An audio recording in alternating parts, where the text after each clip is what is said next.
What's going on, guys? Like an idiot, I deleted everything off of my memory card yesterday. But before we get into that, thank you for checking out the vlog, guys. Today's gonna be a fun day.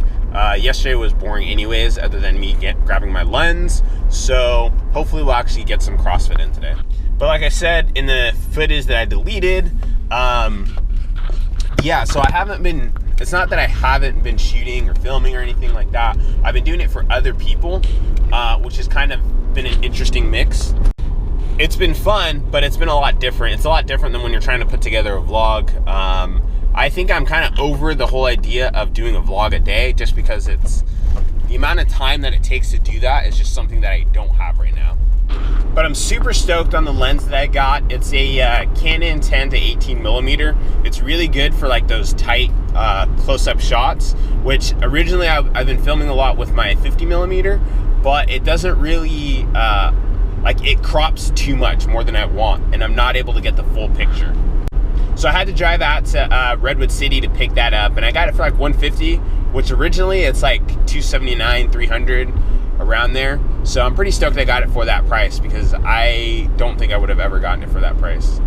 So I don't know how much of today we're gonna vlog, but I'm going to try to get as much as I can, have a little bit of fun with the 10 to 18, just to test it out and whatnot. And let's get into today. So I'm not sure how much of today I'm gonna vlog, but I want to try to test out the 10 to 18 millimeter. So we'll see what happens with today, but let's get into it.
PRs on the board for today.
Alright, what's going on, guys? So today I'm filming the commentary for my video that I was supposed to film yesterday, but I didn't because, like an idiot, I forgot. I found this cool little park area that I thought I'd do some commentary in and maybe do some test footage with my new lens.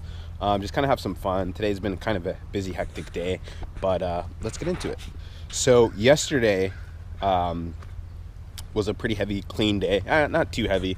It's a little over 50% of my maxes. Did some 3-position cleans, which always feel like your soul is getting ripped out of your stomach. After that, we worked into some heavy clean pulls. I actually ended up going over my clean pulls just because I wanted to increase my maxes, so I thought, what the heck, why not? Let's do it. And then right after that, we did some heavy rack jerks, which I actually hit a PR on. My PR originally was like 225, but I hit 245, so about a 20 pound PR, which I'm not complaining about. And then lastly, we worked on Elizabeth. Again, I don't even know if I'm supposed to be in here, but we did Elizabeth, which is 21-15-9 squat cleans and ring dips. Chris had programmed for us to do it in, shoot for an 8-minute goal as far as getting the workout done. And being that was the first time I had ever done Elizabeth, and I wanted to, you know, make sure that I keep that intensity and not get overwhelmed with time, I gave myself a 10-minute time cap. And then my buddy Harvey, one of the coaches at One World, actually judged me on that, which was pretty nice. So I didn't have to really think about reps or anything like that. That was probably one of the really hardest workouts I've ever done, just because I hit muscle fatigue really fast on my ring dips. It wasn't the cleans that really hit me, it was the ring dips, because it gets to a point to where it's just like, you can't, I don't think I'm supposed to even be here. You can't,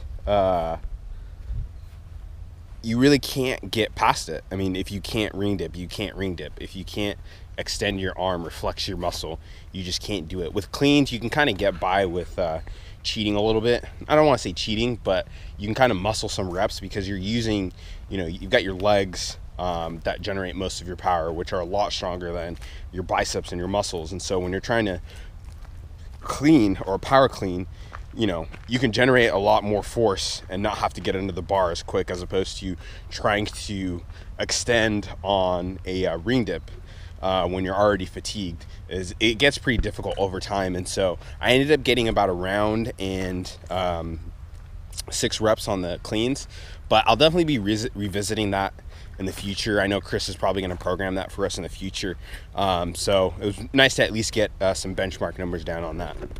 But like I said before, I mean, training has really been really crazy over the last few months, just with the amount of work that I've been doing, both freelance and with my day job, and then training on top of that, and then, you know, friends and family and things like that. Sometimes it gets really hard to manage these things.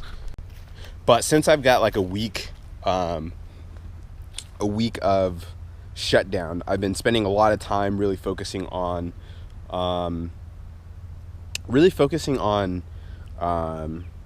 my future in terms of 2017 and even beyond that, and even just like working on developing some sort of plan to navigate as far as